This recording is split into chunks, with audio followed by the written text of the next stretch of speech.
show you a short experiment, and afterwards I will ask you a question.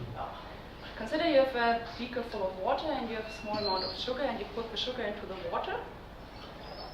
Afterwards you stir the thing. What happens when sugar dissolves in water? A. Sugar molecules occupy air species in water. Or B. Solid sugar changes into liquid sugar. C. Sugar is broken by attractive forces between the sugar molecules and the water molecules. Or D. Sugar and water react into a new chemical species. Okay. Who of you thinks that the answer A is the correct one? Who thinks B is correct? Who thinks C is correct? D? Who thinks nothing's correct? Okay. Okay, I see that you all must be experienced chemists. So if you ask this question to students of the 7th grade chemistry classroom, you will get many more answers than those I presented to you. And we in chemistry education asked ourselves, how can it be that students have such difficulties with such a phenomenon like solving sugar into water? And we look at our everyday life, we can see that terms like dissolving or solutions are terms that we use almost every day. So for many people, this might be a solution. In some countries, also, this is a solution. I have to admit that during my dissertation phases, sometimes this was a solution for my problems. And only a few times later, I realized that alcohol is definitely no solution, but a distillate. And all the chemists under you might now think of something like this when they hear the term solutions. So when you as a chemistry teacher come to your classroom, it can be that there are 30 students sitting in front of you who all think of something different when you are telling something about solving sugar into water. And we ask ourselves, what can we do? How can we convince our students to get the chemical right conception of dissolving? First of all, we need some pedagogical approaches to put our chemistry content under and to structure our lessons. When we look at the pedagogy, there are different approaches, and two of them I will now present to you. The first example is the Nürnberger funnel. The Nürnberger funnel functions like this. So the teacher tries to put as many information as possible into the heads of the students in a very short time, hoping that as much of those information will stay in the heads of the students. The other method is the hammer method. It works like the same way. So the teacher tries to hammer the information into the heads of the students. And I hope you all agree when I say that those approaches aren't that good. And they are not good because they are not student-oriented. So they don't consider what the students already know and what the students want to know, so what the students are interested in. When we in chemistry education go the other way around, so we first ask, what are the learners' concepts? So what are they thinking when I'm talking about dissolving sugar into water? To understand this, I ask the students to illustrate their ideas using drawings. Some of those drawings I will now present to you. The first one is this. So this student thinks that sugar is melting when dissolving into the water. And on a phenomenological level, this absolutely makes sense. So if you observe this dissolving process, you can see on the surface boundaries, those streaks that they look like syrup or like liquids of a higher viscosity. So the students think that this higher viscosity liquid is the dissolved sugar, the liquid sugar. Another example is this one.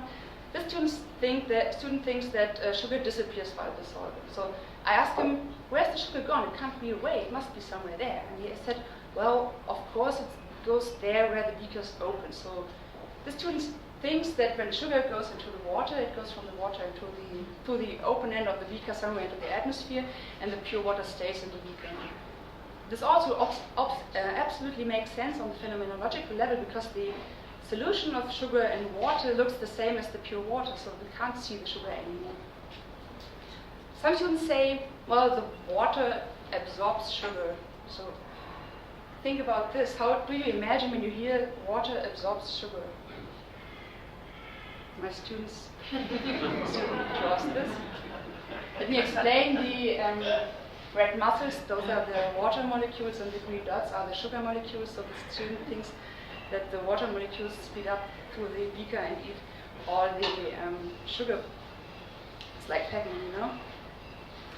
And sometimes students say the water particles attack sugar. I would like to see your pictures in your head when you hear water particles attack sugar. My student presented me the following drawing. So it's like a Salvation Army or something. And you might say, well, that must be a joke. That can't be true. That the student thinks it looks like this. It must be a student who isn't interested in chemistry at all, who's sitting all the day in front of his computer playing ego shooters or something like this.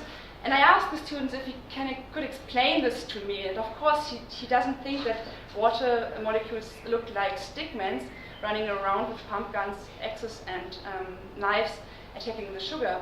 But what I also figured out was that the student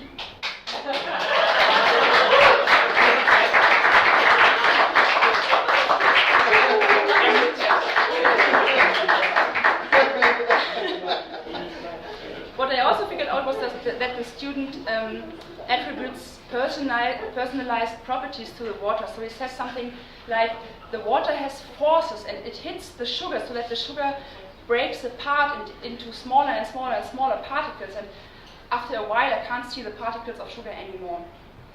So we now got an impression of what the students are thinking when we are talking about dissolving sugar into water. You might now ask, but what does the teacher want to see? So what is an example for a drawing that's correct? I have to say, in pedagogy there's no correct and especially no incorrect. So you don't have to say this idea isn't correct, because it's not. In pedagogy we talk about the pedagogical correctness.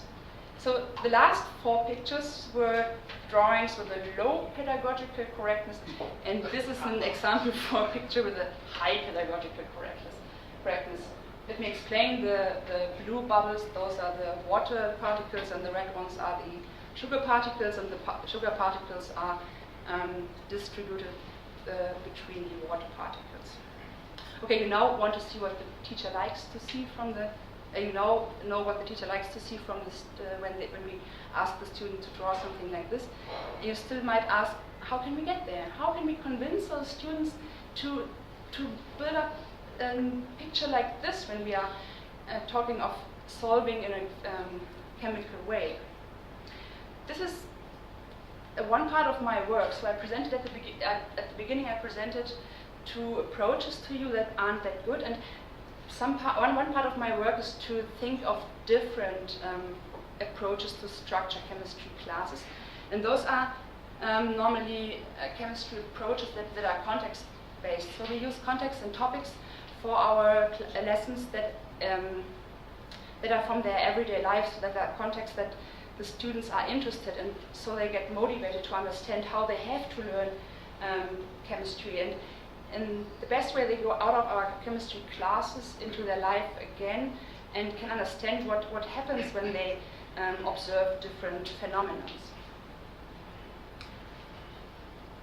Yeah, did it help? That's the big question, and that's another part of my work.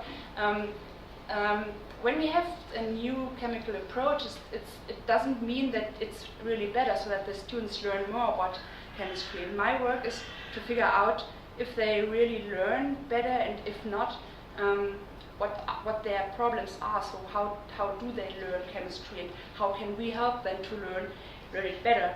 And to understand these processes, or these processes, normally we use multiple choice tests. So the students get the tests at the beginning of the chemistry approach and at the end again, and then